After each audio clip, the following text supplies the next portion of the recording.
Okay, we're looking good. I don't think anyone else is popping in, so we'll get started. The purpose of these sessions is really just to help you know what to expect from the year group your child is in, which in this case is year 4.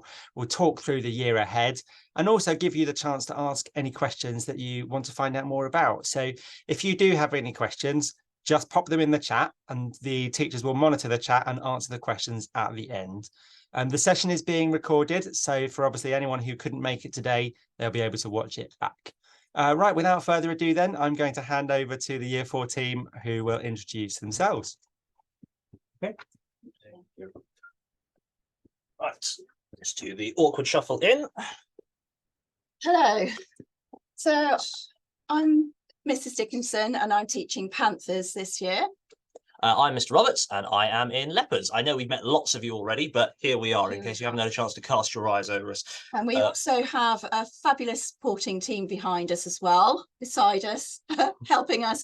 And that's Mrs. Stokes, who's working in Panthers with me. And I have Mrs. Mortimer in Leopards, and between the two of us, we have Mrs. Lumsden and Mrs. Harris, who support us both on different days. Happy with that? Have we missed anything? Nope. Excellent. Next. So we'll talk about the structure of the day. A typical structure, we start at 8:35, and thank you very much for getting your children in at 8:35. It really does help us very much if they are on time, because it means we can really start the learning straight away. So we start with registration and then usually arithmetic, and we go on to look at maths. After that, we'll have a session on whole class reading, and that will be followed on Monday, Wednesday, Friday by assembly. And when we don't have assembly, we will fit in other things. So it might be marking, it might be spelling, it might be handwriting, or any other kind of activity that we will fill into that time. Playtime is as last year, it's at 10:50. They've got 20 minutes play. And then we'll come in and we will start our English, usually with spelling, grammar. And then we will have our English lesson until lunchtime. And then lunch, where we have an hour for lunch. And after that, we might start with Sounds Right. I think we're doing that 3 times a week this year. Yes. Followed by 2 foundation subjects, and then we've got 3 o'clock there. It's 3:15. 3:15 is the end of the day. So it's a very packed day, but we try to make it as fun as possible. Exactly. And just to echo what Mrs. Dickinson said, we're very grateful because we know the day's a bit different this year, but we're very grateful for you getting your children in at 8:35 and bearing with us while we come out at the end of the day at 3:15, despite what it says there, because it really means that we can pack a lot more into what is already a packed day, but make sure we do it justice, which has been grand so far. Right, next up we got curriculum. Excellent. Well, I know that many of you your children have been here for a very long time, so you know the subjects that we tend to cover, and our structure of the day, as we've outlined, has covered a lot of these already. But in English, we tend to focus on reading, phonics, writing, and SPAG, so spelling, punctuation, and grammar, and we squeeze that into our lessons in a variety of different ways, which I know some of your children have already been talking to you about. But things like phonics and spelling as well are really supported through Sounds Right, which, like Mrs. Dickinson said, we try to squeeze in 3 times a week. It might be more, it might be less, depending on the week at hand, but that really helps complement our writing and our reading as well, because it improves the children's spelling and phonetic capabilities. In maths, we use a program called White Rose, which helps to sort of solidify their maths skills as well. Science, we've been getting stuck into so far with living in environments, which they seem to be really enjoying, and we've got a lot more to come, the highlight of which in year 4 seems to be every year the digestive system, which we're looking forward to in the summer term. Just going to get that one in. PE, we tend to focus, we've got 2 PE lessons a week, usually, and again, this can always change, but usually we will spend one of those sessions focusing on a sports, almost like a game session, and the other session might be more skills-based, which would, in an ideal world, complement the games that we're working on as well. This term, our focus is hockey. And I don't know about you, but my lot have really enjoyed getting to grips with that as well. It's been really, really good fun. Yeah. PSHE is standard. I mean, you know what it involves. We just kind of try to tackle the bits that other parts of the curriculum might not reach. And I know that in the summer term, when we get onto our RSE program, you'll have another opportunity to have a webinar and a chat with Mr. Tuck and Mrs. Coleman, or possibly Mrs. Hall, and us as well. Yep. Absolutely. About what's coming there. Art has been wonderful. They really enjoy that. We've been learning about an artist this term called Sonia Delaunay, and we'll alternate art and DT every half term. So this half term will be art, next half term will be DT. Computing, we're covering the internet at the moment. French, actually you're the French expert. Yes, we follow a program, the Rigolo program, which we take through from year 3 all the way up to year 6. And I did my first French lesson yesterday, and I was really impressed with how well my class could remember things from last year. I was really impressed with them. It's been lovely to see them as well start to pull their French knowledge across into other subjects as well, because I can't remember what the examples, but one of my children used one of my class used a bit of French knowledge to help them understand the meaning of a word in English, which is a really lovely moment. And then in geography, history, and RE, we're doing our program called Opening Worlds, which is that was on the next one. Sorry, okay, I'll save that for a minute. And music is being taught by Mrs. Askew and Mrs. Coleman at the moment for this term. That might change later on, but we are sparing you all the recorder. They are learning ukuleles this term, so look forward to that. So I want to talk to you a little bit about Opening Worlds, which your children did follow last year, and we are continuing this year. It's an absolutely fabulous program. We've just started to teach this year, and already the knowledge from last year is coming into what we are doing this year. The children have such a rich knowledge from what they studied last year. So it's a fantastic program which we follow for history, geography, and RE. It's knowledge rich, and it's really ambitious, so the pupils will have a greater depth understanding of whatever it is that we are studying, and their vocabulary will be amazing. So it's not new to your children because they have been doing this last year, so you are aware, but we will continue to use the slideshows, we will continue to have the booklets, and the children are always building upon what they know. We will send home key vocabulary so that if you wish to, you can reinforce that vocabulary or just talk to your children about what it is that we are learning at the moment. Excellent. More Opening Worlds. More Opening Worlds. So I won't go into this in huge detail. You can see these are the topics that we are covering in each area this year. So we're doing basically Romans and Roman Republic. In geography, we're looking at different geographical processes, and our RE is covering Christianity and Islam. Excellent. Excellent. I like this bit. So we've tried to organise a range of educational visits or Spark days to hopefully complement the learning that they've done in class and support it as well, but also, if it's right at the beginning of a topic, hopefully inspire them to take the next jump in it and really get stuck into what we've got planned next. So ours will include, we've got the Globe Theatre coming in, or we're trying to organise the Globe Theatre coming in to do a workshop on Julius Caesar, which ideally will be next half term, or possibly late this half term. We're still waiting on their availability, but that will really support what we're doing in English and support our Roman work in history as well. And we've worked with them before, and they are phenomenal at really helping them get stuck into the play and demystifying Shakespeare and helping them really start to enjoy it, which is lovely. Chertsey Museum, which is a local museum, obviously based in Chertsey, they're going to be coming in as well.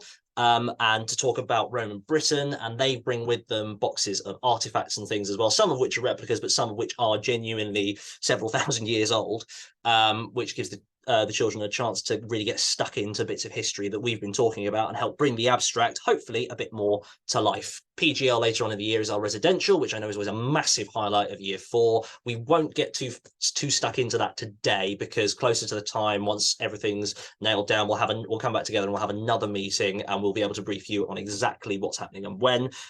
In the summer term, we're covering Harry Potter, which is, again, always another highlight. And for that, we'll organise a Quidditch tournament as well, across the classes, which should be really good fun. They've done it before in year 4, and it's always been an absolute hoot. They really like it. And I mentioned the digestive system earlier, but we'll be running a science workshop where we'll talk about the journey that the food takes through our bodies. And again, everyone loves that every year, so I'm not bigging it up too much. Highlights in theory are key bits, but so far I've described everything as a highlight, haven't I? But yeah, we're really looking forward to those. Hopefully the children will enjoy them as well, and we'll communicate more about them in due course. So I'm going to talk a little bit about assessment. So in year 4, we use teacher assessment based on our Groveland's assessment criteria, and that's been written in line with the expected standard for each year group, so that there's progression, you know, all the way through the school. For your children, at the end of the year, they will sit a times tables check, which will happen electronically, so basically on a computer. So it's really important that the children are practicing and learning their times tables.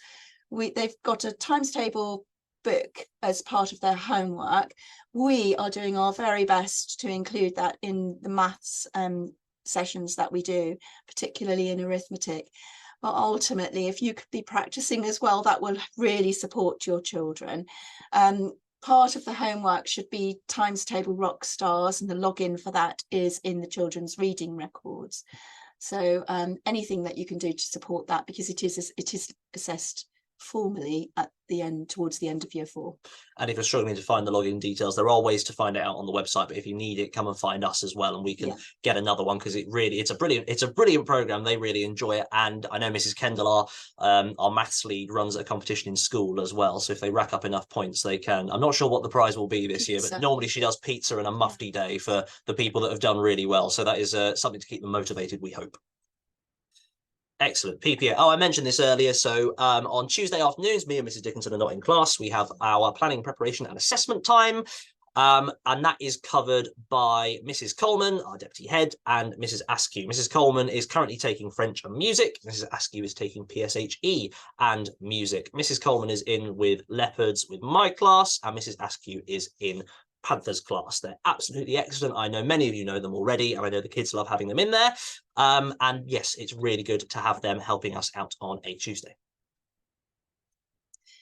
Okay, so on to homework now, which again is a really important part of your children's learning, and it helps us assess as well, you know, where they are.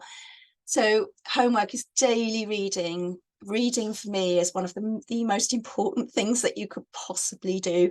So please, could you read with your child on a daily basis, or ensure that your child is reading on a daily basis. And it's important that your child is read with regularly, as it is the foundation of everything that we do. We will continue to develop your child's understanding and comprehension through various activities that we do in school, and we do whole class reading every day as part of our daily programme. When children have read, if they are allowed to write in their reading records, but if you could also just oversee that and sign it, just to keep that check going, please. We're giving out homework every Wednesday, and it's due in on the following Monday.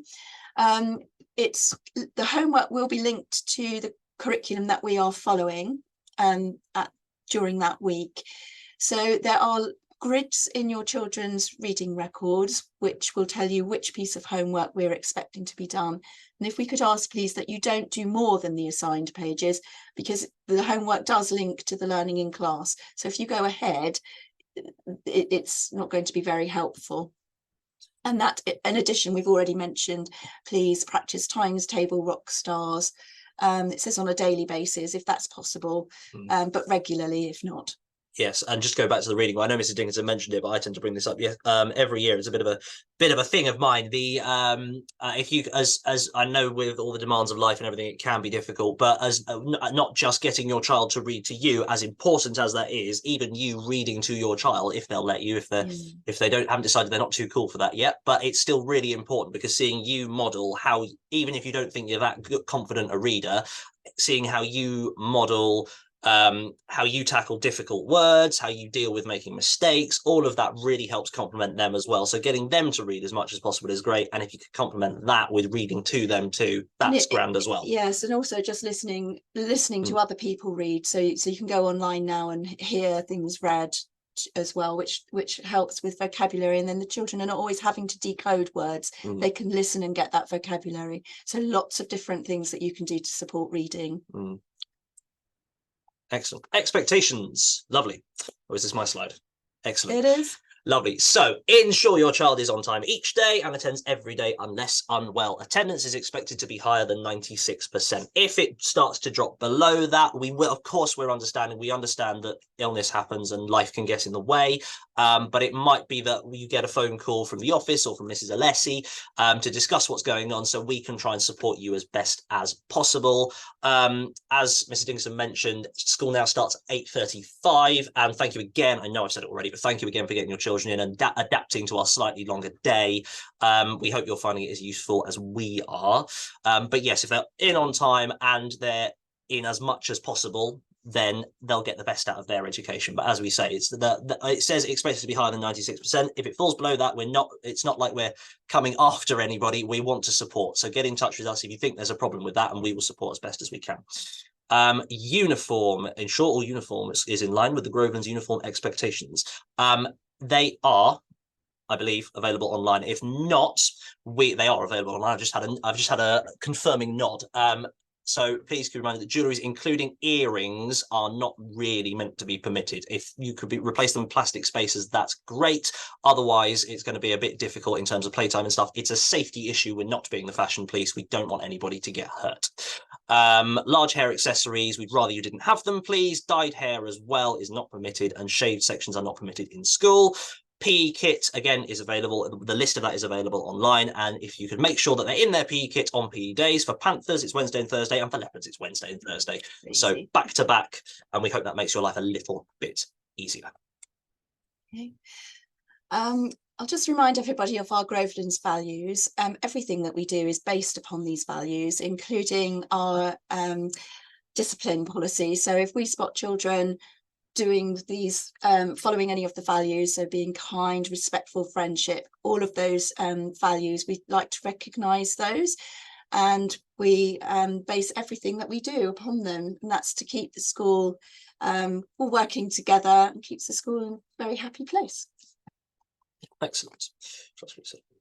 Lovely. Right, our behaviour system, as well as those values, if we see them, following them, around the school we have our little values tokens as well, and they're collected in class. We put them in a bucket and then they're transferred to the front office. So it's sort of an inter-house competition, as it were, and the winning house each term gets to have a special treat in school. That might vary as to what it is, but this helps keep the children motivated. And in class as well, we have our own little rewards and motivations as well, which help keep them hopefully being the best that they can be. On to if there are any concerns. So we do encourage children that if they are worried about something, we do ask, we do say we are here to support them. They can talk to any member of staff that they feel comfortable with.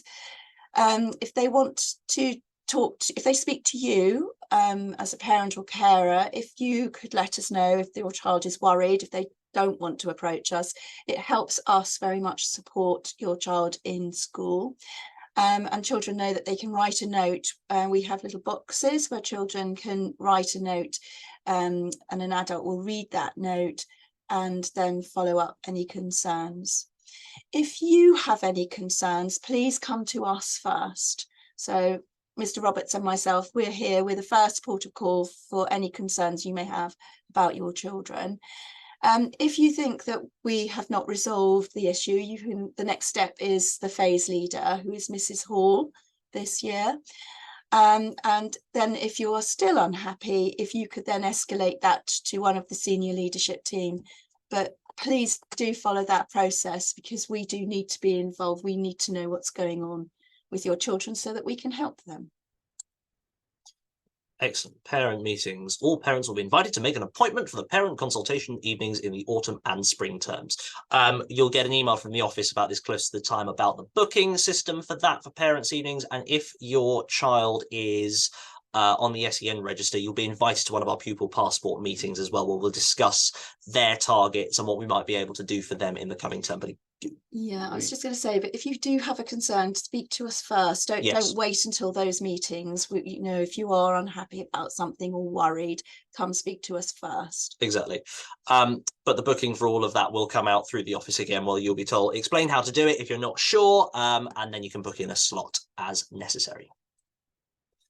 Okay, are there any questions that you would like to ask? If you want to pop them in the chat, I'll give you a bit of time.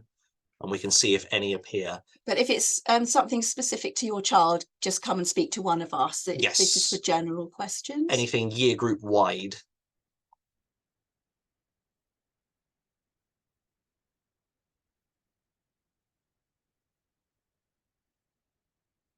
Can we take that as a done deal? Cool. I'll leave the chat box open. Yes, if you do have a question and you don't want to type it onto to here, come and speak to us. We're around at the end of the day. We're usually dismissing the children. We are around. Do speak to us. And we're always happy to answer anything. I promise we are. And we're always happy to answer anything that you might have or try and clarify any situation. I'll go and find out the answer. Or go and find out the answer if we don't know. Exactly. Right. Is that all? Nothing from me. Looking forward to the event. Excellent. So are we. Thank you. Thank you. Is that the end of the slideshow? Yes, it is. Excellent. So, right. Thank you, everybody. Thank you for joining us. Absolutely. And we will end it there. I apologize if there's a bit of fumbling. I haven't used Zoom in a while, but thank you very much for coming and for giving us your time. And if you want to watch it again, I believe Mr. Tuck is going to put this up on the YouTube channel as well. So you can go back over what we've said or look at any of the slides again. Thank you very much. Brilliant. Oh, we would like to know the foundation subjects timetable. The reason we didn't put that up in the structure of the day is because it might depend. So we can tell you that PE is on Wednesday and Thursday. So I can tell you on a Monday, at the moment, because it changes, but it's 2 foundation subjects per day in the afternoon. So, for example, Monday might be science and computing, art. I do science and art. Tuesday are the subjects that are taught by the PPA cover teachers. So that's a little bit different. So in Mr. Roberts' class, Mrs. Coleman teaches French and music. And in my class, Mrs. Askew does music and PSHE, and that's because I'm a French specialist, so it makes sense I teach French. So on a Wednesday we have PE and one other foundation subject which I can't. Computing. I think I've already said computing. Computing. Oh, I do computing on a Wednesday. Then Thursday I think it's geography and PE, and then on Friday we don't do English because we do 2 opening world subjects. So that would be history in the morning, RE and French for me in the afternoon. So that's how it works. But that does change because, for example, art we do for 6 lessons. So 1 half term, and then the following half term it's DT instead of art, and other things move around as well. Equally, it might be that with some of the educational visits or spark things that we talked about, we might need to shuffle things around in order to accommodate an extra session somewhere else. So over the course of a week, all of those foundation subjects will be covered, but it might be that we swap it around a little bit to accommodate other things that go on. Exactly. If there's a change that will affect something you need to change. So, for example, if our PE days were to change, we'll give you as much notice as we possibly can so you can account for that. Right. I hope that was a comprehensive answer. We will wrap it up there. Excellent. Thank you. Lovely. Right. We'll stop there. Thank you very much for your time, and we will see you around. Thank you. Right. Okay.